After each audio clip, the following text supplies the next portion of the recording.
አሃዱ አምላክ አሜን። ክቡራን አበው ሊቃውንተ ቤተ ክርስቲያን በየማዕረጋችሁ አባቶቼ ካህናት፣ በአገልግሎት የምትመስሉኝ ወንድሞቼ መምህራነ ወንጌል፣ ወንድሞች ዲያቆናት፣ የእግዚአብሔር ልጆች፣ የድንግል ማርያም ወዳጆች እንደምን አመሻችሁ። በቸርነቱ ሳይገባን የኃጢአታችንን ብዛትና የሰውነታችንን ክፋት ተመልክቶ ሳያጠፋን ዕድሜ ለንስሐ ሰጥቶ ዳግም በቅድስናው ስፍራ ሰብስቦ ስሙን እንድንጠራ ቃሉን እንድንሰማ የፈቀደልን የአባቶቻችን የቅዱሳን አምላክ የሰራዊት ጌታ እግዚአብሔር ስለማይነገረው ስጦታው ክብርና ምስጋና ይግባው። የእናታችን የእመቤታችን የቅድስተ ቅዱሳን የድንግል ማርያም የወላዲት አምላክ ረድኤትና በረከት ለዘላለሙ በሁላችን ላይ አድሮ ይኖር። በቅድሚያ አምላካችን እግዚአብሔር ሁላችንን በቸርነቱ ጠብቆ እንኳን ለሊቀ ሐዋርያት ለቅዱስ ጴጥሮስና ለሐዋርያው ለቅዱስ ጳውሎስ ዓመታዊ የዕረፍት መታሰቢያ ክብረ በዓል በሰላም አደረሰን አደረሳችሁ። እስቲ እዚህ ያደረሰንን አምላካችን እግዚአብሔርን ሁላችንን እናመስግን። አምላካችን እግዚአብሔር ምስጋናችንን ይቀበልልን። አምላካችን እግዚአብሔር ከሊቀ ሐዋርያት ከቅዱስ ጴጥሮስ ከሐዋርያው ከቅዱስ ጳውሎስ እና ከጻድቁ አባታችን ከአቡነ ገብረ መንፈስ ቅዱስ ረድኤትና በረከት ሁላችንንም ያሳትፈን። የምስጢር ባለቤት እግዚአብሔር አምላካችን ለሁላችንም ምስጢሩን ገልጦ ያስተምረን። ወኩን መሃይምነ እስከ ለሞት፣ እስከ ሞት ድረስ የታመንክ ሁን። የዮሐንስ ራእይ ምዕራፍ 2 ቁጥር 10። ለዛሬ አምላካችን እግዚአብሔር እንደረዳን መጠን በሚኖረን ጊዜ የምንማርበት የትምህርታችን ርዕስ ይህ ይሆናል። ዛሬ በዚህ ርዕስ ለመማር የመረጥንበት ምክንያታችን ሁላችን እንደምናውቀው በቤተ ክርስቲያናችን ሥርዓትና ታሪክ መሠረት በየዓመቱ ሐምሌ 5 ቀን ከምናከብራቸው በዓላት መካከል አንዱ የሆነውንና አባታችን የሊቀ ሐዋርያት የቅዱስ ጴጥሮስንና የሐዋርያው የቅዱስ ጳውሎስን የዕረፍት መታሰቢያ በዓል እያደረግን ነው። በዚህ ርዕስ ውስጥ የሊቀ ሐዋርያት የቅዱስ ጴጥሮስንና የሊቀ ሐዋርያው የቅዱስ ጳውሎስን ሕይወት ሁላችን እናውቀዋለን። ደግሞ ሲነገር ነው የዋለው አመሸው። ዛሬ እኛ ከነሱ ልንማር የሚገባውን ነገር ነው የምናየው። አምላካችን እግዚአብሔር በነገር ሁሉ ማስተዋልን ይስጠን። እስከ ሞት ድረስ የታመንክ ሁን። ራዕየ ዮሐንስ ምዕራፍ 2 ቁጥር 10 ርዕሳችን ነው። በዚህ ስፍራ ይህንን ቃል የመዘገበው ሐዋርያውና ወንጌላዊው ቅዱስ ዮሐንስ ወልደ ነጎድጓድ ነው። በፍጥሞ ደሴት በግዞት ሳለ ከእግዚአብሔር የተላከ የእግዚአብሔር መልአክ ራእዩን እያሳየው መዝግቧል። ለጊዜው ይህንን ቃል የጻፈው በእስያ ከነበሩት ከሰባቱ አብያተ ክርስቲያናት መካከል በሰምርኔስ ቤተ ክርስቲያን ለነበረችው አለቃ ነው። ለጊዜው ለአለቃው ይጻፈው እንጂ በቤተ ክርስቲያኒቱ አለቃ ለሕዝቡ ሁሉ መጻፉ ነው። እስከ ሞት ድረስ የታመንክ ሁን ነው ያለው። ሊቀ ሐዋርያት ቅዱስ ጴጥሮስ ዛሬ መታሰቢያውን የምናደርገው እስከ ሞት ድረስ ስለታመነ ነው። ሐዋርያው ቅዱስ ጳውሎስን የምናስበው እስከ ሞት ድረስ ስለታመነ ነው። ሊቀ ሐዋርያት ቅዱስ ጴጥሮስ አሳ ከማጥመድ ተጠርቶ ሰዎችን ለክርስቶስ አጥምዷል። አስቀድሞ መታደሪያ ስራው አሳ ማጥመድ ነበረ። በመረብ ከባህር ውስጥ አሳ ያጠመደ ወደ ታንኳይት ውስጥ ያስገባ ነበር። ያንን አሳ ደግሞ በመብላትም በመሸጥም ይሁን ይተዳደር ነበር። አምላካችን ጌታችን መድኃኒታችን ኢየሱስ ክርስቶስ በድንቅ አጠራሩ ጠራው። በሉቃስ ወንጌል ምዕራፍ 5 ቁጥር 10 ጀምሮ መመልከት እንችላለን። በኋላዬ ናና ሰዎችን ታጠምድልኛለህ አለው። መረቡን፣ ታንኳውን፣ ቤተሰቦቹን ትቶ አምላካችን ጌታችን መድኃኒታችን ኢየሱስ ክርስቶስን ተከተለ። በእግሩ ስር ቁጭ ብሎ ተማረ። የእጁን ታምራት አየ። ከዚያም በኋላ በዓለም ዞሮ ወንጌልን ሰበከ። በወንጌል መረብነት፣ በፍቅር መረብነት በባህር ከተመሰለችው ከዚች ዓለም ውስጥ በአሳ የተመሰሉትን የሰው ልጆች አጠመደ። ባህር የዚህ ዓለም ምሳሌ ናት። ለባህር የጸናና የተደላደለ መሰረት የላትም። በማዕበል በሞገድ በነፋስ ትናወጻለች። ይቺም ዓለም እንዲሁ በጦርነት በረሃብ በበሽታ በጎርፍ በማዕበል በአውሎ ነፋስ በመሬት መንቀጥቀጥ በሰደድ እሳት በልዩ ልዩ ነገሮች ትናወጻለች። ስለዚህ ዓለም በባህር ትመሰላለች። በባህር ውስጥ አሳዎች እንደሚኖሩ እንዲሁ ደግሞ አሳዎቹ የኛ የሰው ልጆች ምሳሌ ናቸው። አሳ ያሟልጫል፣ በእጅ ለመያዝ ለማጥመድ ያስቸግራል። እንደዚሁ እኛ የሰው ልጆች ሙልጭልጮች ነን። የምንጠመደው የምንያዘው በወንጌል መረብነት ነው። መረቡ የወንጌል ምሳሌ፣ አሳው የኛ የሰው ልጆች ምሳሌ፣ ባህር የዓለም ምሳሌ፣ ታንኳይቱ የቤተ ክርስቲያን ምሳሌ፣ ኋላም የመንግሥተ ሰማያት ምሳሌ። ሊቀ ሐዋርያት ቅዱስ ጴጥሮስ አሳዎችን ከባህር በመረብ እያጠመደ ወደ ታንኳይት ውስጥ ይጨምር እንደነበረ በወንጌል መረብነት የሰው ልጆችን እያጠመደ እያስተማረ እያሳመነ እያጠመቀ ወደ ታንኳይቱ ወደ ቤተ ክርስቲያን ማስገባት ቀጠለ። ወደ ታንኳይቱ ወደ መንግሥተ ሰማያት ክብር ሰዎች ይገቡ ዘንድ ማለት ነው። ይሄንን እያደረገ ሳለ ነው በኔሮን ቄሳር ትእዛዝ በግፍ በሮም ምድር ቁልቁል ተሰቅሎ በሰማዕትነት ያረፈው። ወኩን መሃይምነ እስከ ለሞት ማለት ይሄ ነው። እስከ ሞት ድረስ የታመንክ ሁን ተባለ።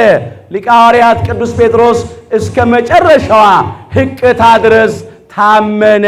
ክብር ይግባው፣ በረከቱ ይደርብን። የቅዱስ ጴጥሮስ ነገር እንዲህ ነው። ቅዱስ ጳውሎስ ደግሞ የተጠራው ክርስቲያኖችን ከማሳሰር፣ ከማስገረፍ፣ ከማስገደል ነው። ክርስትናን ያሳድድ ነበር። ክርስቲያኖችን ያሳድድ ነበር። የቅዱስ ወንጌል ጠላት፣ የቅዱስ መስቀል ጠላት ነበረ። በተለይም የአይሁድ የሸንጎ የምክር ቤት አባል ነበረ ይላል። በዚያ ሳለ እነሆ ከአይሁድ ደብዳቤ ተቀብሎ በደማስቆ መንገድ ላይ ሲጓዝ በሐዋርያት ሥራ ምዕራፍ 9 ከቁጥር 1 ጀምሮ ሙሉ ታሪኩ አለ። ክርስቲያኖችን ወንዶቹንም ሴቶቹንም ወደ ወህኒ ቤት ሊጥል ነው፣ ሊያሳስር፣ ሊያስገርፍ። ሊያስገድል ሊያስወግር ነበር የሚጓዘው። መብረቅ ከሰማይ ወርዶ መታው። ሳውል የቀደመ ስሙ ነው። በመሬት ላይ ወድቆ ሳለ ሳውል ሳውል ስለምን ታሳድደኛለህ አለው። ጌታ ሆይ አንተ ማነህ አለው። አምላካችን ጌታችን መድኃኒታችን ኢየሱስ ክርስቶስም እኔ የምታሳድደኝ የናዝሬቱ ኢየሱስ ክርስቶስ ነኝ አለው። ክርስቲያኖችን ማሳደድ ክርስቶስን ማሳደድ ነው። ክርስቲያኖችን ማሰር፣ ክርስቲያኖችን መግረፍ፣ ክርስቲያኖችን መግደል ክርስቶስን ማሳደድ ነው። የመውጊያውን ብረት ብትቃወም ላንተ ለራስህ ይብስብሃል አለው። ሰው መውጊያ ብረት ላይ ቢቆም ብረቱ አይጎዳም። የሚጎዳው ብረቱ ላይ የሚቆመው ሰው ነው። ጌታ ሆይ ምን እንዳደርግ ትወዳለህ አለው። እንግዲህ እኔ እኮ ክርስቲያኖችን አሳስር፣ አስገርፍ፣ አስገድል የነበረው አንተን ደስ ያሰኘው መስሎኝ ነው። አንተ የምትወደው ምንድን ነው? ፈቃድህ ምንድን ነው? ባለማወቅ ነው። ለአባቶቹ ሕግ እና ወግ ሥርዓት ቀንቶ ነበረ። እግዚአብሔርን ያገለገለ እየመሰለው ነበረ። ቅዱስ ጳውሎስ የቀደመው ሳውል ክርስቲያኖችን የሚያሳድደው ለካ እግዚአብሔር በዚያ አይደሰትም። ሲገባው ምን ላድርግ? ምንድነው ፈቃድህ? ምን ትወዳለህ አለው። ልታደርግ የሚገባውን ይነግሩሃል አለው። ሐናንያ የሚባል አንድ ምሁር ነበረ። ወደ እሱ ዘንድ ላከው። ቅዱስ ጳውሎስ ማየት ተስኖት ምግብ ሳይበላ ውሃ ሳይጠጣ 3 ቀን 3 ሌሊት ቆየ ይላል። እዚያው የሐዋርያት ሥራ ምዕራፍ 9 ላይ ታሪኩ አለ። ወደ ሐናንያ ሄደ። ሐናንያም ሊያደርግ የሚገባውን ነገረው። ለሐናንያ አምላካችን ጌታችን መድኃኒታችን ኢየሱስ ክርስቶስ ገልጦለት ስለነበረ ይህ ሰው ምርጥ ዕቃዬ ነው አለ። ነዋየ ኅሩይ የሚባለው ለዚህ ነው። ምርጥ ዕቃዬ ነው፣ ብዙዎችን ከጨለማ ወደ ብርሃን የሚያወጣ፣ ከአምልኮተ ጣዖት ወደ አምልኮተ እግዚአብሔር የሚመልስ፣ ብዙዎችን ከጥፋት የሚያድን የሚታደግ የአሕዛብ ሐዋርያ ነው እና ሊያደርግ የሚገባውን ነገር ንገረው አለው። አስቀድሞ ኦሪቱን ከኦሪቱ ምሁር ከገማልያል እግር ስር ቁጭ ብሎ ጠንቅቆ ተምሯል። ከፈሪሳውያን ወገን ነው፣ ያንን ያውቀዋል። ወንጌሉን ግን አይቀበልም፣ አያምንበትም ነበር። ለዚህ ነው ሊያደርግ የሚገባውን ሁሉ ሐናንያ ነገረው። ከዚያን ጊዜ አንስቶ ቅዱስ ጳውሎስ የክርስቶስን ወንጌል ማስተማር፣ ስለ ክርስቶስ የባሕርይ አምላክነት መመስከር ቀጠለ። ታሪኩ ተለወጠ፣ ነገሩ ተገለበጠ። በአገልግሎቱ ጊዜ ቅዱስ ጳውሎስ 2 ነገሮች ገጥመውታል። 2 ችግር ገጥመውታል። የመጀመሪያው ችግር ምንድነው ቢሉ አይሁድ ተቃወሙት። ከነሱ መንገድ ፈቀቅ ስላለ ወንጌልን ማስተማር፣ ስለ ክርስቶስ የባሕርይ አምላክነት መመስከር ስለጀመረ ጠሉት፣ ያሳድዱት ጀመረ። የመጀመሪያው ነው። ሁለተኛው የገጠመው ችግር ክርስቲያኖቹ ሊቀበሉት አልቻሉም። ይሄ ሰው ትላንትና ክርስቲያኖችን ሲያሳድድ የነበረ፣ ሲያሳስረን ሲያስገርፈን የነበረ አይደለም ወይ? ቀዳሜ ሰማዕት ዲያቆን እስጢፋኖስ በድንጋይ በሚወገርበት ጊዜ ከወጋሪዎቹ ጋር ተስማምቶ የወጋሪዎቹን ልብስ ይጠብቅ ነበረ። ራሱ ተናግሯል። የሐዋርያት ሥራ ምዕራፍ 22 ቁጥር 19 ጀምሮ ጎበዝ ስለነበረ ልብሳቸውን ላለማስነጠቅ ይጠብቅ ነበር። ተስማምቶ ማለት ነው። አሁን በምን እናምነዋለን? እንዴትስ እንቀበለዋለን? እንዴት እሱ ይጠላ የነበረውን ይቃወም የነበረውን ክርስትናን እንዴት ይሰብካል? እንዴት ስለ ክርስቶስ ይመሰክራል አሉ። ይሄ ሁለተኛው ችግር ነበር። በርናባስ የመጽናናት ልጅ ማለት ነው ወስዶ ወደ ሐዋርያት አቀረበው፣ ወደ ቅዱሳን ሐዋርያት። ከዚያም እነሱም ተቀበሉት። ቅዱስ ጳውሎስ የአሕዛብ ሐዋርያ ሆኖ ቅዱስ ወንጌልን አስተማረ። እግዚአብሔር በሰጠው ጸጋ ተአምራት አደረገ።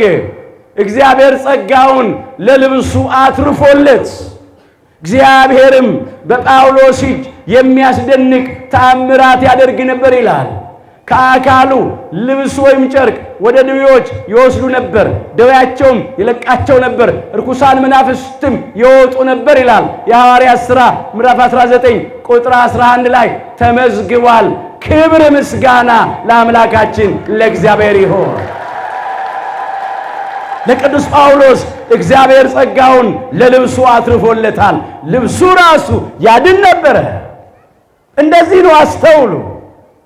ለሊቀ ሐዋርያት ለቅዱስ ጴጥሮስ አምላካችን እግዚአብሔር ጸጋውን ለጥላው አትርፎለት ነበረ። በሐዋርያት ሥራ ምዕራፍ 5 ቁጥር 15 ጀምሮ ተመዝግቧል። የታሪክ ደግሞ ሊቀ ሐዋርያት ቅዱስ ጴጥሮስ ለጸሎት ለአገልግሎት የሶሎሞን ደጅ በሚሏት መልካም ደጅ በሚሏት ወደ ቤተ መቅደስ በሚገባበት ጊዜ ጥላው በእነሱ ላይ ያርፍ ዘንድ ድውያንን በልዩ ልዩ አይነት ደዌያት የተያዙትን በአልጋ በወሰካ በቃሬዛ ተሸክመው ያመጧቸው ነበር ይላል። የቅዱስ ጴጥሮስ ጥላ ሲያርፍባቸው ከማንኛውም አይነት ደዌያቸው በሽታቸው ይፈወሱ ነበረ። ክብረ ምስጋና ለአምላካችን ለእግዚአብሔር ይሁን። ቅዱሳን ሲበቁ የነፍሳቸው ለስጋቸው ለለበሱት ልብስ፣ ለጥላቸው፣ ለጭራቸው፣ ለመቋሚያቸው፣ ለረገጡት አፈር ሁሉ ይተርፍ ነበረ። እንደዚህ ነበረ ተአምራት የሚያደርጉት። ትምህርት ከተአምራት ጋር ነበረ። ወንጌል ስትሰፋ ብዙዎች ሲድኑ፣ አሁንም ኔሮን ቄሳር ቅዱስ ጳውሎስን በኦስቲያ መንገድ ላይ ይላል በሰይፍ ተቀልቶ እንዲገደል አደረገ። ወኩን መሃይምነ እስከ ለሞት ማለት እንደዚህ ነው። እስከ ሞት ድረስ የታመንክ ሁን። ወሁበከ አክሊለ ሕይወት፣ የሕይወትንም አክሊል እሰጥሃለሁ። ሊቀ ሐዋርያት ቅዱስ ጴጥሮስ ቁልቁል ተሰቅሎ፣ ሐዋርያው ቅዱስ ጳውሎስ በሰይፍ ተቀልቶ፣ ሁለቱም በሰማዕትነት ስለ እግዚአብሔር ስም ብለው በክብር ያረፉበት መታሰቢያ በዓል ስለሆነ ነው ይሄንን ያነሳ ነው። በእግዚአብሔር ስም ብሎ የሚሞቱ ሙታን ብፁዓን ናቸው። ራዕየ ዮሐንስ ምዕራፍ 14 ቁጥር 13 ብፁዓን ለሞቱ በእንተ እግዚአብሔር ይላል። በእግዚአብሔር ስም አምነው ስለ እግዚአብሔር ስም እየመሰከሩ ጽድቅን እየሰሩ እንደሚናገሩት ቃል እየኖሩ የሚሞቱ ሙታን ብፁዓን ንዑዳን ክቡራን ናቸው፣ የተመሰገኑ ናቸው። ክቡር ሞቱ ለጻድቅ በቅድመ እግዚአብሔር እንዳለ ክቡር ዳዊትም መዝሙር 115 ቁጥር 6 ላይ ይገርማል። አባታችን ክቡር ዳዊት በመዝሙሩ ክቡር ሞቱ ለጻድቅ በቅድመ እግዚአብሔር አለ። የጻድቅ ሰው ሞቱ በእግዚአብሔር ፊት የከበረ ነው አለ። ቅዱስ ዮሐንስም በራእዩ ብፁዓን እለ ሞቱ በእንተ እግዚአብሔር አለ። ስለ እግዚአብሔር ስም የሚሞቱ ሙታን ብፁዓን ንዑዳን ክቡራን ናቸው አለ። ለምን? አንድ ጊዜ ቢሞቱ ሁለተኛ አይሞቱም። በሥጋ ቢሞቱ በነፍስ አይሞቱም። በሥጋ ቢሞቱ ቢፈርሱ ቢበሰብሱ ሞተው ፈርሰው በስብሰው አይቀሩም። ከሞት በኋላ ሕይወት አለ። ከመቃብር በኋላ ትንሣኤ አለ። ከጊዜያዊ መከራ በኋላ የዘላለም ክብር አለን። ክብር ምስጋና ለአምላካችን ለእግዚአብሔር ይሁን። አነ ውእቱ ትንሣኤ ወሕይወት፣ ዘያምን ብየ እመኒ ሞተ የሐዩ ትንሣኤና ሕይወት እኔ ነኝ፣ የሚያምንብኝ ቢሞት እንኳን ሕያው ይሆናል። የዮሐንስ ወንጌል ምዕራፍ 11 ቁጥር 25 ላይ የተመዘገበ ኃይለ ቃል አምላካችን ጌታችን መድኃኒታችን ኢየሱስ ክርስቶስ የተናገረው ቃል ነው። እውነት ነው። ለጊዜው የ4 ቀን ሬሳ አልዓዛርን ከመቃብር ሊያስነሳ ባለ ጊዜ ለነማረታ ለነማርያም የተናገረው ቃል ነው። ለእህቶቹ ለአልዓዛር እህቶች ለጊዜው ያ ቃል ይነገር እንጂ ፍጻሜው እንደዚህ ነው። ትንሣኤና ሕይወት እኔ ነኝ አለ። ለድነት ዓለም ለቤዛ ዓለም አምላካችን ጌታችን መድኃኒታችን ኢየሱስ ክርስቶስ በዕፀ መስቀል ተሰቅሎ በሥጋ ሞቶ ተቀብሮ 3 ቀንና 3 ሌሊት በጎልጎታ መቃብር ካደረ በኋላ ሞትን ድል አድርጎ መግነዝ ፍቱልኝ መቃብር ክፈቱልኝ ሳይል በኃይሉና በስልጣኑ ተነስቷል። ሕይወት ስለሆነ ሞት አላሸነፈውም። ትንሣኤ ስለሆነ መቃብር ይዞ አላስቀረውም። ሕያውን አምላክ ከሙታን መካከል ስለምን ትፈልጉታላችሁ? እንደተናገረው ተነስቷል እንጂ በዚህ የለም አለው። ቅዱሳን መላእክት ትንሣኤውን ለቅዱሳት አንስት ሲያበስሩ መቃብሩ ባዶ ነው፣ ድንጋዩ ተንከባሏል፣ የሞት መውጊያ ተሰብሯል፣ የአመፃ መዝገብ ተገልብጧል። አምላካችን ጌታችን መድኃኒታችን ኢየሱስ ክርስቶስ እንደተናገረው ተነስቷል። ክብር ምስጋና ይግባው። ትንሣኤ ነው፣ ሕይወት ነው። ትንሣኤና ሕይወት እኔ ነኝ ብቻ ብሎ አልተወም። የሚያምንብኝ በሉ ቢሞት እንኳን ሕያው ይሆናል። ለዚህ እኮ ነው የጻድቅ ሰው ሞት በእግዚአብሔር ፊት የከበረ ነው። በእግዚአብሔር ስም የሚሞቱ ሙታን ብፁዓን ናቸው። ለምን? ከድካማቸው ያርፉ ዘንድ ስራቸው ይከተላቸዋል ያልቃል። የነሱ የሥጋ ሞት እረፍት ነው። አሁን በዚህች ዕለት የሞታቸውን የእረፍታቸውን መታሰቢያ የምናደርግላቸው ብርሃናት ዓለም ጴጥሮስ ጳውሎስን አረፉ ነው የምንለው። በዛቲ ዕለት አይረፈ ሊቀ ሐዋርያት ቅዱስ ጴጥሮስን ምንለው። በዛቲ ዕለት አይረፈ ሐዋርያው ቅዱስ ጳውሎስን ምንለው። እረፍት ነው፣ አርፈዋል። ለዚህ ነው መታሰቢያቸውን የምናደርገው። እነ ቅዱስ ጳውሎስ መከራውን በጽናት ተቀበሉ። እነ ቅዱስ ጴጥሮስ በመጀመሪያ የእግዚአብሔር ፍቅር ስላላቸው ነው። አሁን ከነሱ ሕይወት የምንማረው ሰው እንዴት ነው በመከራ የሚጸናው፣ በፈተና የሚታገሰው፣ በነፍሱ ስለ ክርስቶስ ስም፣ ስለ ክርስቶስ ቃል፣ ስለ ጽድቅ፣ ስለ ምዕመናት ሕይወት የሚወራረደው እንዴት ነው ብንል በመጀመሪያ ፍቅረ እግዚአብሔር ሲኖረው ነው። ፍቅረ እግዚአብሔር ያለው ሰው ሞት እንኳን ቢመጣ ወደ ኋላ አያፈገፍግም፣ አይፈራም። ፍጹም ፍቅር በሉ ፍርሃትን አውጥቶ ይጥላል እንጂ በፍቅር ፍርሃት የለም። አንደኛ ዮሐንስ ምዕራፍ 4 ቁጥር 18 ፍጹም ፍቅር ፍርሃትን አውጥቶ ይጥላል እንጂ በፍቅር ፍርሃት የለም። ፍቅር ማን ነው? አምላካችን እግዚአብሔር ነው። በገዛ ፈቃዱ የወደደን፣ እኛ ሳንወደው አስቀድሞ የወደደን፣ እንዲያው ያለምንም ቅድመ ሁኔታና መስፈርት የወደደን፣ ኃጢአተኞች ሳለን እንኳን የሚወደድ ነገር ሳይኖረን የወደደን፣ ጠላቶቹ ሳለን እየጠላነው እንኳን የወደደን፣ በዘላለም ፍቅሩ የወደደን፣ ወረት በሌለበት በማይቀዘቅዝ በጥላቻ በማይለወጥ ዘላለማዊ ፍቅሩ የወደደን እግዚአብሔር ፍቅር ነው። ክብር ምስጋና ለአምላካችን ለእግዚአብሔር ይሁን። አንደኛ ዮሐንስ ምዕራፍ 4 ቁጥር 8 ላይ እግዚአብሔር ፍቅር ነው ይላል። ሁላችን የምናውቀው ቃል ነው። ሊቀ ነቢያት አባታችን ሙሴ እግዚአብሔር ፍቅር እንደሆነ መዝግቧል በሕግ መጻሕፍቱ። አባታችን ክቡር ዳዊት እግዚአብሔር ፍቅር እንደሆነ በመዝሙራቱ ዘምሯል። ቅዱሳን ነቢያት በየዘመናቱ በትንቢት እግዚአብሔር ፍቅር እንደሆነ ተናግረዋል። ግን ከቃል በላይ የበረታ ነገር አለ። አምላካችን ፍቅሩን የገለጠልን በቃል ብቻ አይደለም።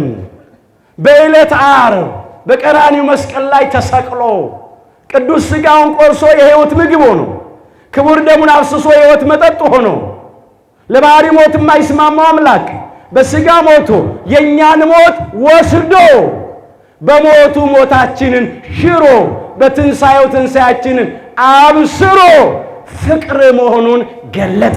እርሱ በሉ ስለ እኛ ነፍሱን አሳልፎ ሰጥቷልና በዚህ ፍቅርን አውቀናል። አንደኛ ዮሐንስ ምዕራፍ 3 ቁጥር 16 እርሱ ስለ እኛ ነፍሱን ነው ለመስቀል ሞት አሳልፎ የሰጠው። ሰው ሰውን ቢወድ እንጀራ ቆርሶ ነው የሚያጎርሰው፣ ልብስ ቀዶ ነው የሚያለብሰው፣ ሀብት ንብረት ነው የሚያካፍለው፣ ርስት ነው የሚያወርሰው። ያውም ለሚወዱት ነው ይህንን የሚያደርገው። የእኛ አምላክ ግን ጠላቶቹ ሳለን ኃጢአተኞች ሳለን በእውነት ፍቅሩን እስከ መስቀል ሞት ድረስ ደርሶ ገለጠልን። ማንም እንዲህ አድርጎ ሊወደን አይችልም። ፍቅሩ ከአእምሮ በላይ ነው፣ በቋንቋም አይገለጥም። እጹብ ድንቅ ማለት ነው። እንዲህ አድርጎ ወደደ። ይህንን አምላክ እየወደዱ የሚኖሩ ሰዎች ማንኛውንም መከራ አይፈሩም። እነ ቅዱስ ጴጥሮስ እነ ቅዱስ ጳውሎስ በመከራ በእስራት በግርፋት በብዙ ስቃይና እንግልት የጸኑት እስከ ሞት ድረስ የታመኑት ፍቅር ስላላቸው ነው። ፍቅር እግዚአብሔር ነበራቸው። ፍጹም ፍቅር ፍርሃትን አውጥቶ ይጥላል እንጂ በፍቅር ፍርሃት የለም ይላል። ለምን? የሚፈራ ሰው ፍቅሩ ፍጹም አይደለም። ፍርሃት ደግሞ ቅጣት አለው። እንደዚህ እኮ ይል ነበረ ቅዱስ ጳውሎስ መኑ ያድገነ ፍቅሮ ለክርስቶስ፣ የክርስቶስን ፍቅር ማን ያስተወናል አለ። ሕማሙኑ መከራ ነው፣ ምንዳቤኑ ችግር ነው፣ ተሰዶኑ ስደት ነው፣ ረሃቡኑ ረሃብ ነው፣ እርቃኑኑ ራቁት መሆን ነው፣ መጥባሕትኑ ሰይፍ ነው፣ ጻዕሩኑ ጭንቅ ስቃይ ነው። በከመየ መጽሐፍ በእንቲአከ ይቀትሉነ ኩሎ አየረ፣ ስለ አንተ ቀኑን ሁሉ እንገደላለን፣ ዕለት ዕለት ለሞት የሚያደርስ መከራ እንቀበላለን። ወኮነ ከማራገ ዘይጠብሑ እንደሚታረዱ በጎች ተቆጥረን እንደሚታረዱ በጎች ሆነናል አለ። አባታችን ክቡር ዳዊት ከዘመረው ከዳዊት መዝሙር 43 ቁጥር 22 ላይ ነው ስቦ ያመጣው። እዚህ ላይ በከመይ መጽሐፍ ያለው በሮሜ መልእክቱ ምዕራፍ 8 ቁጥር 35 ጀምሮ የመዘገበው ኃይለ ቃል ከክርስቶስ ፍቅር የሚለየኝ የክርስቶስን ፍቅር የሚያስተወኝ ማን ነው አለ። በቃል ብቻ አይደለም በተግባር ፈጸመ። ሰይፍ አይለየኝም አለ፣ ተሰየፈ። ክብር ይግባው ሐዋርያው ቅዱስ ጳውሎስ ተሰየፈ። ፍቅር እስከ ሞት ያደርሳል። ይሄ ነው እኮ እውነተኛ ፍቅር፣ ፍጹም ፍቅር፣ የልብ ፍቅር፣ የውስጥ ፍቅር ያለው ሰው ስለ እግዚአብሔር ስም፣ ስለ ጽድቅ፣ ስለ ቅዱስ ወንጌል ሲል፣ ስለ ሃይማኖት፣ ስለ ቤተ ክርስቲያን ሲል እንዲህ ለሞት ታልፎ ይሰጣል። ስለ ምእመናን ስለ ምእመናት ሕይወት ሲል እንዲህ ታልፎ ይሰጣል። ቅዱስ ጳውሎስ ቀድሞ ክርስቲያኖችን ያሳስር፣ ያስገርፍ፣ ያስገድል ነበር። አሁን ስለ ክርስቲያኖቹ የሚታሰር ሆነ፣ የሚገረፍ ሆነ፣ የሚገደል ሆነ። ስለ በጎቹ ስለ መንጋው ኃላፊነቱን በሚገባ የተወጣ ከፊት ቀድሞ ከበጎቹ በፊት ከሚያስተምራቸው ከመመናቱ በፊት ቀድሞ መስዋዕት ሆኖ የቀረበ ነው። እነሱን አሳልፎ አልሰጠም እንደ ዛሬዎቹ እንዳንዳንዶቹ። ቀድሞ ተሰዋ። እውነትም ጳውሎስ ፍቅር እንዲያረጋል። ሊቀ ሐዋርያት ቅዱስ ጴጥሮስ ቁልቁል ተሰቀለ። እኔን እኮ እንደ አምላኬ እንደ ጌታዬ እንደ መድኃኒቴ እንደ ኢየሱስ ክርስቶስ አትስቀሉኝ፣ አይገባኝም፣ እኔን ቁልቁል ስቀሉኝ። በምን? በፍቅረ እግዚአብሔር። ኃላፊነቱንም የተረከበው እኮ ፍቅር እንዳለው መስክሮ አረጋግጦ ነው። ትዝ ይላችኋል? የዮና ልጅ ስምዖን ሆይ ከነዚህ ሁሉ ይልቅ ትወደኛለህ እያለ አልጠየቀውም? እዚያ ዮሐንስ ወንጌል ምዕራፍ 21 ቁጥር 15 ጀምሮ ታሪኩ ተመዝግቦ የለም? ምዕመናትን ለመጠበቅ ቤተ ክርስቲያንን ለመምራት ለማስተዳደር ዕውቀት ብቻውን በቂ አይደለም። ፍቅረ እግዚአብሔር ያስፈልጋል። ፍቅረ ቢጽ ያስፈልጋል። 3 ጊዜ ነው የጠየቀው። በስም በአካል በግብር 3 የሆነ አምላካችን እግዚአብሔር ቃሉ አንድ ነው። ትወደኛለህ ነው የሚለው። በመለኮት በባህሪ በስልጣን በአገዛዝ በሕልውና በመንግስት አንድ ስለሆነ ምስጢረ ሥላሴ ነው የጠየቀው። ምንድን ነበር ያለው?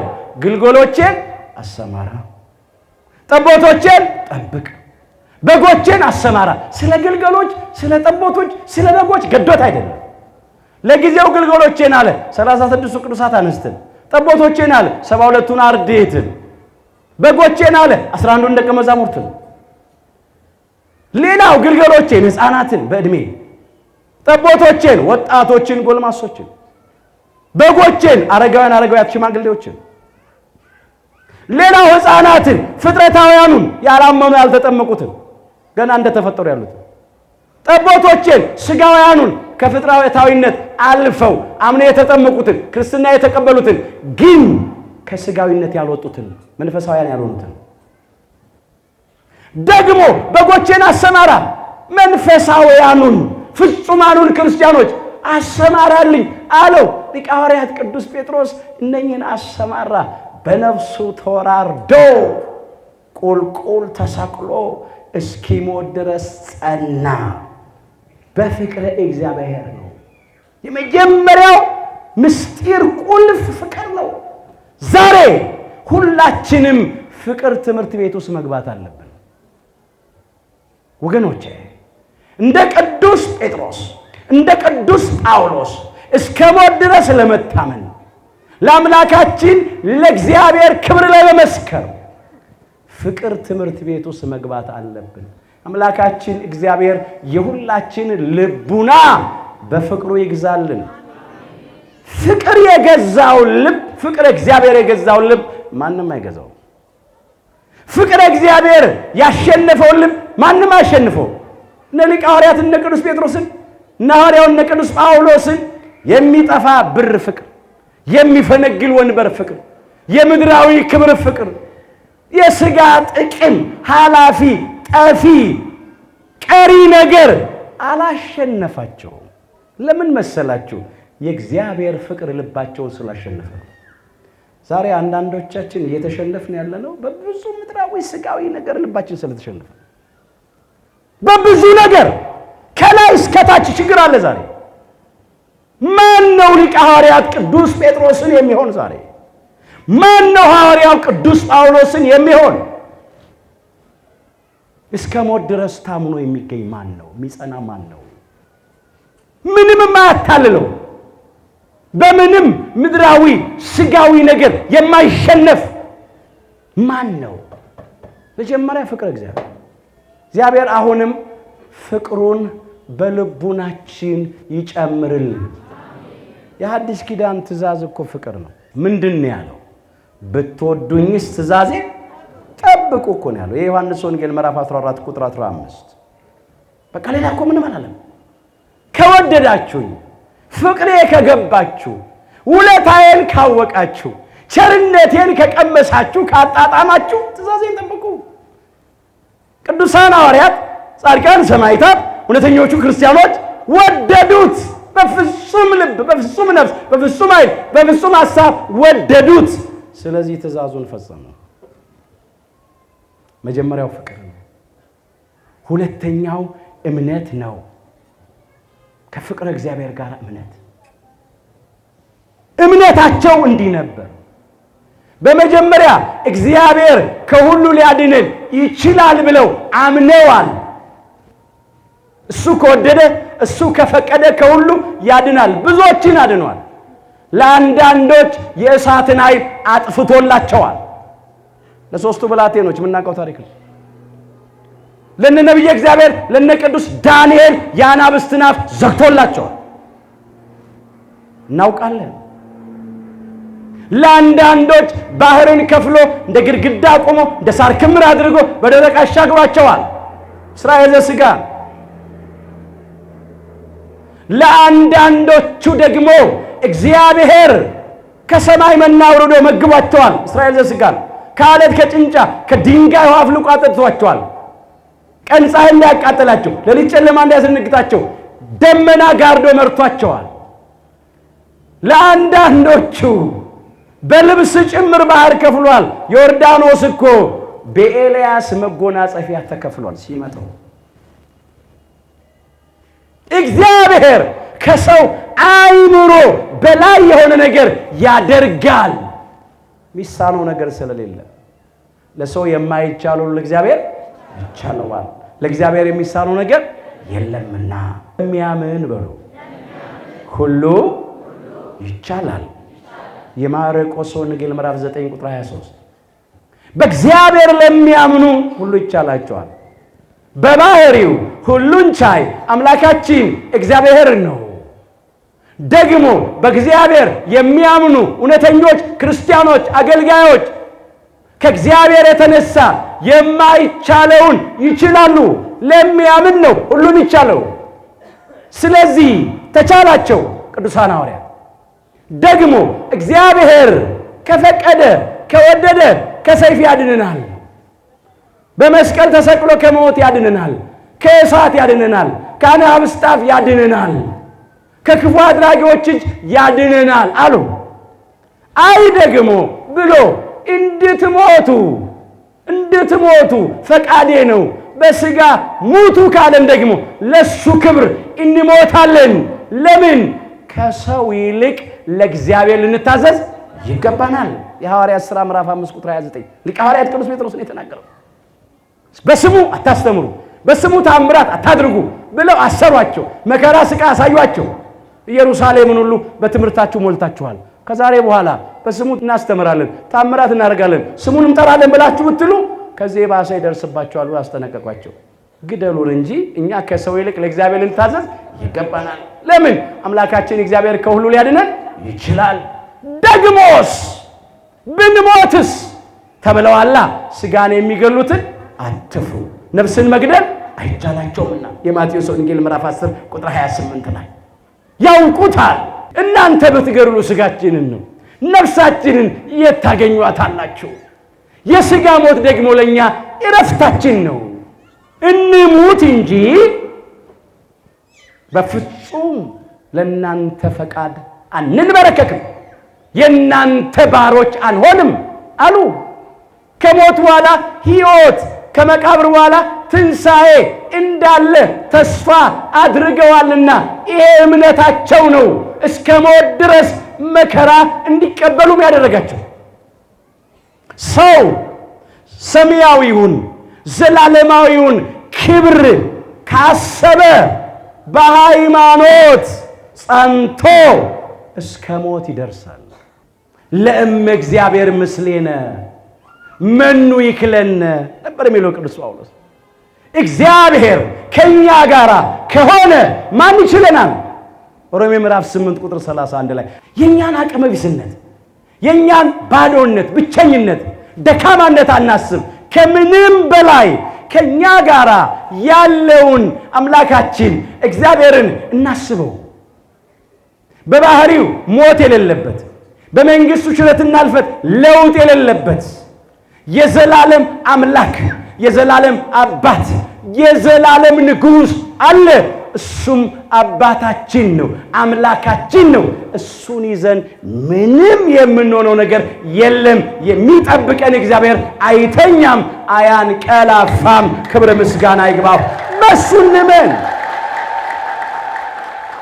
ሰው እንኳን በሥጋ ለባሽ ሰዎች ቀድሞም ባልነበሩ ኋላም ደግሞ በሚያልፉ በደካሞች ይመካል እኮ አንዳንድ ሰው እገሌ ካለልኝ ምን ሆናለሁ የሚሉ ሰዎች አሉ።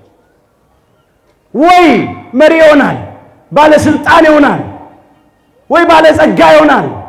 እሱ ካለልኝ ምንም አልሆንም ይላል።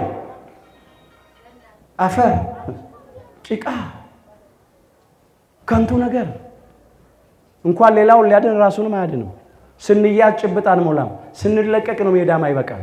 እስትንፋሱ ብሎ በአፍንጫው ያለበትን ሰው ታውት እርሱ ስለምን ይቆጠራል? ትንቢተ ኢሳይያስ ምዕራፍ 2 ቁጥር 22 ላይ እዚህ ላይ በትያዝ እኮ ነገሩ አበቃ። ራስ መታቱ፣ ሆድ ቁርጠቱ፣ እግር ቁርጥማቱ፣ ጉንፋኑ ይበቃናል። ያ ኮሮና የሚባለው ስንት ሚሊዮን ህዝብ ዓለማችን ላይ የጨረሰው ጉንፋን አይደል? ጠንከር ያለው ጉንፋን ምን አቅም አለ? ምን መቋቋም የለም። ሰዎች ከዚህ ደዌ በገንዘባቸው መዳን አልቻሉ፣ በስልጣናቸው መዳን አልቻሉ፣ ባላቸው ዕውቀት ፍልስፍና መዳን አልቻሉ፣ በመሳሪያቸው በሰራዊታቸው መዳን አልቻሉ። ብዙዎች ተጠርተው ሄደዋል። በፍጹም አይቻልም። በእግዚአብሔር ቁጣ ቀን ብራቸውና ወርቃቸው ሊያድናቸው አይችልም ይላል ትንቢተ ሶፎንያስ ምዕራፍ 1 ቁጥር 18 ላይ አይተናል። በገንዘብ ቢቻል ኖሮ ስንት ቢሊዮነሮች ይሞቱ ነበር። በስልጣን በእውቀት በሰራዊት በመሳሪያ ቢቻል ኖሮ ስንቶች እኮ ባልሞቱ ነበር። ግን አልቻሉ፣ አንቀላፉ።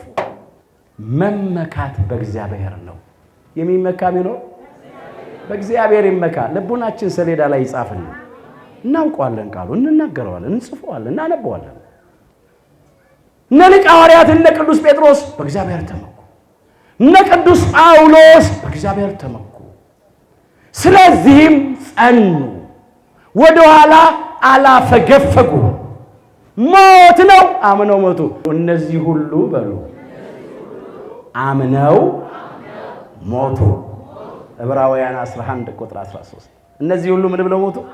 አምነው ሞቱ። ቅዱስ ጳውሎስ በመጀመሪያ በግፍ ሞትን ከቀመሰው ከጻድቁ ከአቤል ጀምሮ በሕገ ልቡና የነበሩትን በሕገ ኦሪት የነበሩትን እየዘረዘረ አምጥቶ እነዚህ ሁሉ አምነው ሞቱ አለ። የተሰጠውን የተስፋ ቃል ግን አላገኙም አለ። ተስፋ አለ። ምን አለ? ከሞት በኋላ ሕይወት አለ። ከመቃብር በኋላ ትንሣኤ አለ። ከገቡ መውጣት፣ ካገኙ ማጣት የሌለባት በሰው ዓይን ያልታየች በሰው ልብ ያልታሰበች በሰው ጆሮ ያልተሰማች እግዚአብሔር ለወዳጆቹ ያዘጋጃት ርስተ መንግሥተ ሰማያት አለች። ቅዱስ ጳውሎስ በአንደኛ ቆሮንቶስ ምዕራፍ 2 ቁጥር 9 ላይ የመዘገባት እግዚአብሔር ለወዳጆቹ ያዘጋጃት ነው። በሰው ዓይን ያልታየች አለ፣ ገና አልተገለጠችም አልተሰጠችምና። በሰው ጆሮ ያልተሰማች አለ፣ የመንግሥተ ሰማያት ነገር ከቋንቋ በላይ ነውና። በሰው ልብ ያልታሰበች አለ፣ እንዴት ተደርጎ ትገለጣለች? እሷን የምትመስል እኮ በምድር ላይ የለችም እኮ። በሰው ልብ ያልታሰበች እግዚአብሔር ለወዳጆቹ ያዘጋጃት ርስተ መንግሥተ ሰማያት ናት። አምላካችን እግዚአብሔር በቸርነቱ ሁላችን ለመንግሥቱ ክብር ያብቃል። ይሄንን ካሰብን ፍርሃት ከኛ ይርቃል፣ ጽናት ይኖረናል። እስከ መጨረሻ ቅጣ ድረስ መታመን ይቻለናል። ወገኖቼ በቅዱሳን ሐዋርያት ዘመን ብቻ አልነበረም፣ በጻድቃን በሰማዕታት ዘመን ብቻ አልነበረም። ፈተና መከራ ያለው አሁንም አለ። እስከ ዕለተ ምጽአት ድረስ በሚነሱ ክርስቲያኖች ሁሉ ላይ አይነቱ መጠኑ ይለያይ ይሆናል እንጂ ፈተና አለ፣ የግድ ነው። ራሱ አምላካችን ኢየሱስ ክርስቶስ እንዲህ ብሏል፣ ወበዓለምሰ ሀለወክሙ ሕማመ ትርከሙ። በዓለም ሳላችሁ መከራ አለባችሁ፣ መከራ ትቀበላላችሁ። የዮሐንስ ወንጌል ምዕራፍ 16 ቁጥር 33 ጀምሮ የተመዘገበ ነው። በዓለም ሳላችሁ መከራ ትቀበላላችሁ። ለጊዜው ሁሉን ትተው ለተከተሉት ለቅዱሳን ሐዋርያት፣ ፍጻሜው እስከ ዕለተ ምጽአት ድረስ ለሚነሱ ክርስቲያኖች በሙሉ በዚህ ዓለም ስንኖር መከራ አለብን። ዓለም እንኳን ለኛ ለአምላክም አልተኛም። ዓለም ጠባዩ በርባንን ወንበዴውን ማጅራት መቺውን ነፍሰ ገዳዩን ፈቶ መልቀቅ ነው የዓለም ጠባይ ነው። የሰላምን አምላክ የሰላምን አባት የሰላምን አለቃ የሰላምን ንጉስ ሰላማዊ ኢየሱስ ክርስቶስን ሰቅሎ መግደል ነው። ስለዚህ አደራችሁን ከዓለም ክብር እንዳንጠብቅ ለየትኛውም ሰማዕት ጻድቅ ቅዱስ ዓለም የወርቅ ጫማ አላጫመተችም፣ የወርቅ ሜዳሊያ አላጠለቀችም። ወይ ችንካር ነው ወይ ጅራፍ ነው ወይም ሰይፍ ነው ወይም ጦር ነው ወይ በድንጋይ መውገር ነው ወይ ወደ ነፍስ ጉድጓድ መወርወር ነው ወይ በእሳት ማቃጠል ነው ወይም ቁልቁል መስቀል ነው ወይም በመጋዝ መሰንጠቅ ነው። እንደ ሽንኩርት መላጥና መክተፍ ነው። እንደ በግና እንደ ዶሮ ማረድ ነው። እንደ ጎመን መቀርደድ ነው። ስለ አንተ ቀኑን ሁሉ እንገደላለን። እለት እለት ለሞት የሚያደርስ መከራ እንቀበላለን እኮ ነው። እንደሚታረዱ በጎች ሆነናል። የበዓልን በግ ከስቷል ይወፍር ቁመቱ አጥሯል ይዘም የሚለው የለም። ያርዱታል፣ ያወራሩታል፣ ይበሉታል። እየሆነ ያለው ይሄ ነው። ዛሬም እኮ ኔሮን ቄሳር ቢሞትም ኔሮናውያን ግን አሉ እኮ የኔሮንን ስራ የሚፈጽሙ እንደ ኔሮን ያሉ ጨካኞች ክርስቲያኖችን የሚያሳድዱ ካህናትን፣ ዲያቆናትን፣ ሊቃውንተ ቤተ ክርስቲያንን፣ አገልጋዮችን የሚያሳድዱ ቤተ መቅደስ ቅጥር ውስጥ ጭምር ገብተው በግፍ የሚገድሉ አብያተ ክርስቲያናት የሚያቃጥሉ የዘመኑ ኔሮኖች አሉ። ኔሮን ቄሳርን ብቻ ማሰብ አይደለም።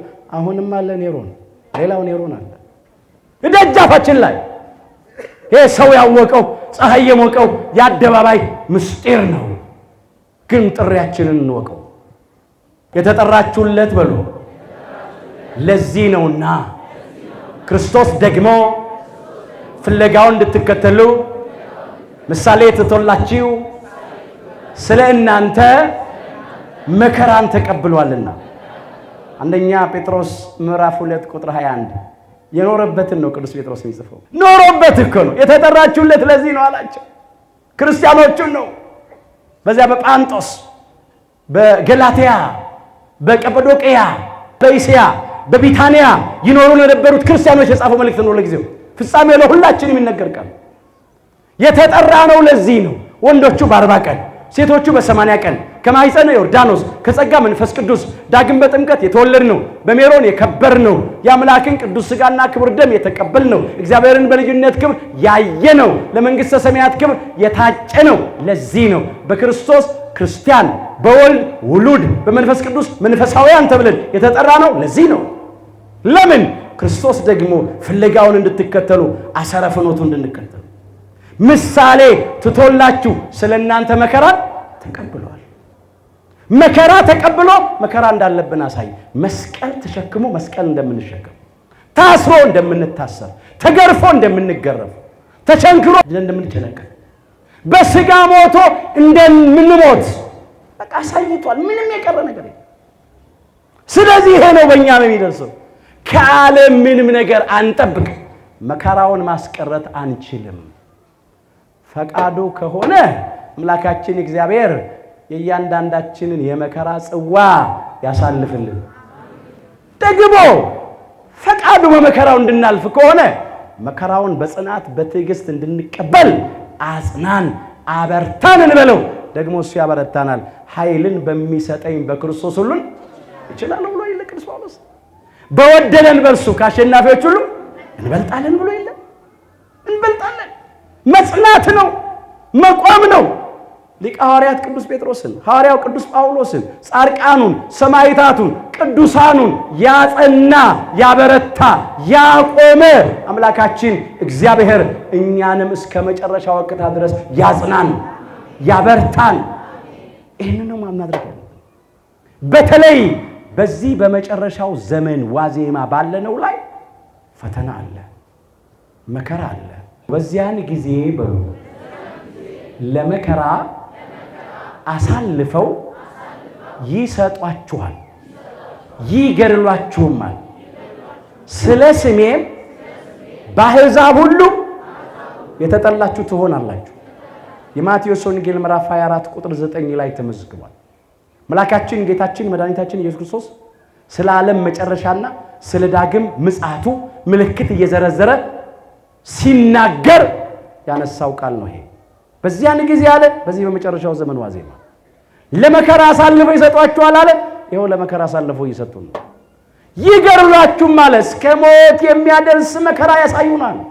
ስለ ስሜ አለ፣ በስሙ ስላመንን፣ በስሙ ስለተጠራን፣ በስሙ ስለምንሰበሰብ፣ በስሙ ስለምንመሰክር፣ በስሙ ስለ ስሙ ስለምንዘምር፣ በስሙ ስለ ስሙ ጽድቅ ለማድረግ እንደ አቅማችን ስለምንፍጨረጨር እንደ ክፉ አድራጊ ተቆጥረን መከራ እንቀበላለን። ይሄ የግድ ነው። ግን እንጽና።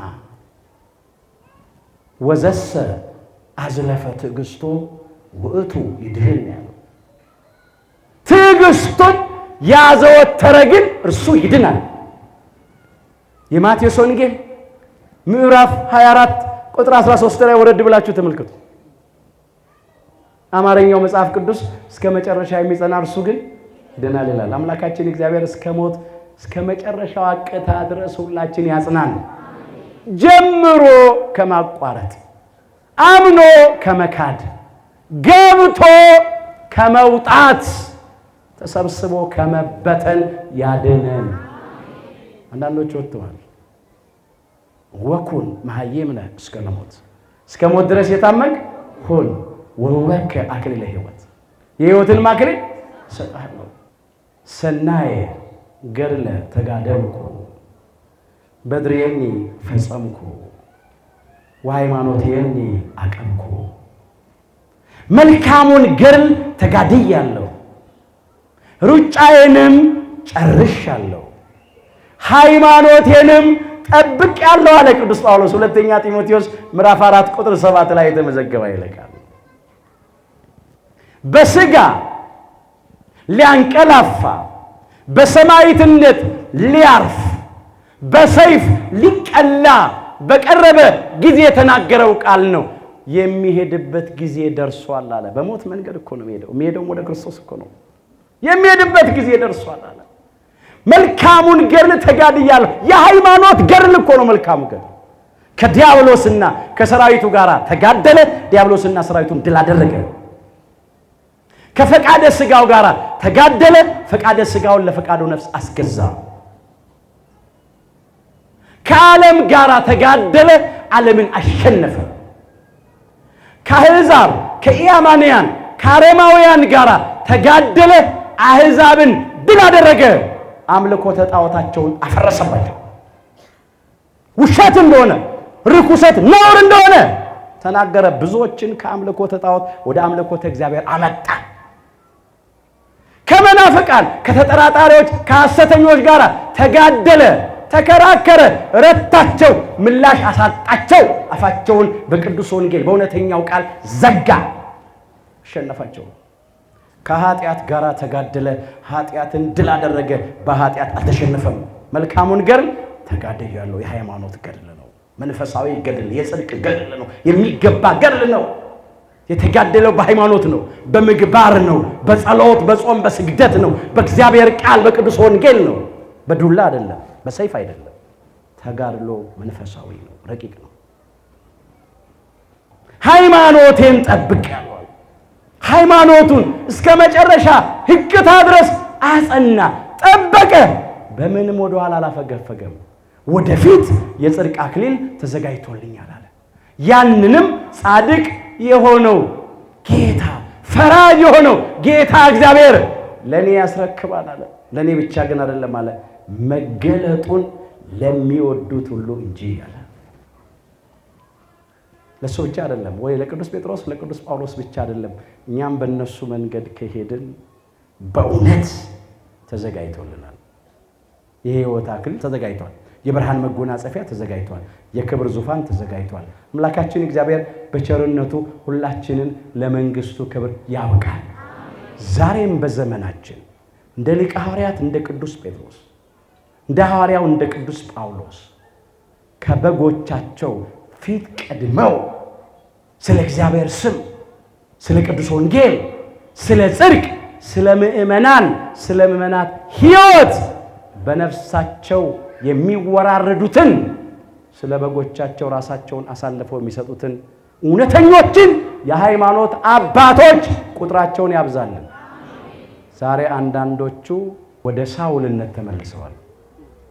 ወደ ሳውልነት ተመልሰው ከአረማውያን ከአሕዛብ ከመናፍቃን ጋራ እየተባበሩ እየተመሳጠሩ እግዚአብሔርን መንጋ ለአራዊት አሳልፈው እየሰጡ ነው ያሉት። ከባዱ ፈተና ይሄ ነው። እግዚአብሔር አምላካችን በቃችሁ ይበለን። ወገኖቼ እንጸልይ፣ እናልቅስ። ጊዜው በጣም ከባድ ነው። በውጭ ያሉትንስ እናውቃቸዋለን። እነሱንስ መዋጋት መታገል ይቻላል። ዛሬ በጣም ከባዱ ነገር ከኛ ውስጥ ያሉ ከልጅነት አንስተው በብዙ መንገድ አልፈው ወደ በለጠ ማዕረግ የደረሱ አንዳንድ አባቶች ዛሬ የተላኩበትን ዓላማ አያውቁትም። ከእግዚአብሔር ድምፅ ይልቅ ከእግዚአብሔር ቃል ይልቅ የምድራውያን ሰዎችን ፈቃድ እየፈጸሙ ክፉ ሐሳብ ቤተክርስቲያን የሚያፈርስ ሀገር የሚያፈርስ ሕዝብ የሚጎዳ የሚያስጨንቅ እንደ አይተናል እኮ የቅርብ ጊዜ ትዝታ እኮ ነው።